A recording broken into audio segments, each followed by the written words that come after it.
आप देख रहे हैं मुल्क का सबसे ज़्यादा देखा जाने वाला न्यूज़ चैनल सच्चाई न्यूज़।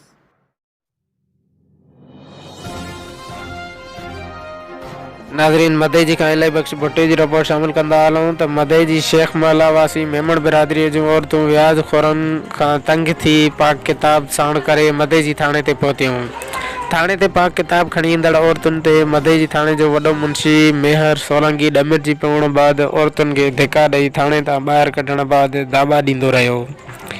अहिड़ो इतला मदई जी जे सहाफ़ियुनि खे मिलियो त सहाफ़ियुनि जी टीम मदई जी थाणे ते पहुची कवरेज कई, जिते वॾे मुंशी सहाफ़ियुनि खे कवरेज करण खां मना करण बैदि मोबाइल फ़ोनूं खसण जी पिणु कोशिशि कई।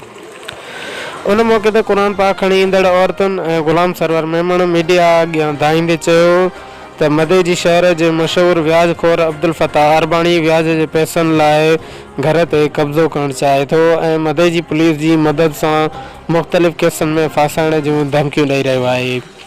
हिननि वधीक चयो त मदई जी पुलिस असांजी का बि मदद नथी करे, उल्टो मदई जी थाणे जो वॾो मुंशी मेहर सोलंकी व्याज खोरनि सां ॿिट बणिजी रिश्वत एवज़ असां मथां कूड़ो केस दाख़िल करे रहियो आहे।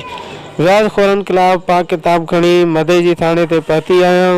मदई जी थाणे ते क़ुर पाक खणी ईंदड़ औरत धाईंदे चयो त DIG Larkana SSP Shikarpur notice वठी व्याज खोरनि ख़िलाफ़ क़ानूनी क़दम खणी असां सां व्याजनि जो आज़ार ख़तमु कनि। होॾां मदई जी पुलिस व्याज खोर जे चवण ते हिकु ॼणो सैयद मोहसिन शाह खे गिरफ़्तार करे अणॼातल हंधि मुंतक़िल करे छॾियो आहे।